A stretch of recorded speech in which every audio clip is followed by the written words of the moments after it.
வணக்கம். ஆகாஷ்வாணி புதுச்சேரி செய்தி சுருக்கம் வாசிப்பவர் கிருஷ்ணமூர்த்தி ராமசுப்பிரமணியன். மாநிலங்கள் மற்றும் யூனியன் பிரதேசங்களின் ஜவுளி அமைச்சர்களுக்கு இடையிலான தேசிய மாநாடு அசாம் மாநிலம் குவஹாத்தியில் இன்று தொடங்க உள்ளது. இந்திய மக்கள் தொகை கணக்கெடுப்பு 2027 முதல் கட்டம் வரும் ஏப்ரல் 1ஆம் தேதி முதல் செப்டம்பர் 30ஆம் தேதி வரை நடைபெறும் என்ற அறிவிப்பை மத்திய அரசு வெளியிட்டுள்ளது. அனைத்து மாநிலங்கள் மற்றும் யூனியன் பிரதேசங்கள் இக்காலகட்டத்தில் ஏதாவது ஒரு 30 நாள்களில் வீடு வீடாக சென்று கணக்கெடுப்பில் ஈடுபடும் என்றும் தெரிவிக்கப்பட்டுள்ளது. சத்தீஸ்கர் மாநிலம் சுக்மா மாவட்டத்தில் 13 பெண்கள் உள்பட 26 நக்சலைட்டுகள் போலீசாரிடம் சரணடைந்துள்ளனர். புதுச்சேரியில் வளர்ச்சிக்கான பிரெஞ்சு முகமை திட்டத்தின் கீழ் வில்லியனூர் பரசுராமபுரத்தில் 59.86 கோடி ரூபாய் மதிப்பில் கூட்டு குடிநீர் திட்டம் அமைக்கும் பணிகளை முதலமைச்சர் திரு ரங்கசாமி தொடக்கி வைத்தார்.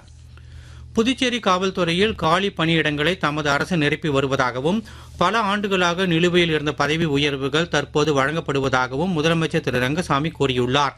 காவல்துறையின் சிறப்பான பணிகள் காரணமாகவே புதுச்சேரி மக்கள் பாதுகாப்புடன் இருப்பதாகவும் முதலமைச்சர் தெரிவித்துள்ளார். மத்திய சுகாதார அமைச்சகத்தின் காயக்கல்ப் விருது திட்டத்தின் கீழ் புதுச்சேரி ஜிப்மர் மருத்துவமனை 40 லட்சம் ரூபாய் ரொக்க பரிசுடன் கூடிய 3ஆம் இடம் பெற்றுள்ளது.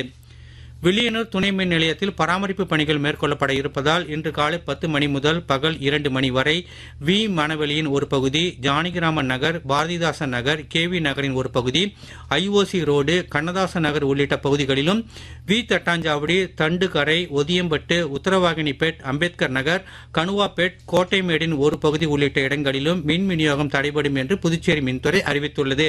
இத்துடன் இந்த செய்தி சுருக்கம் நிறைவு பெறுகிறது.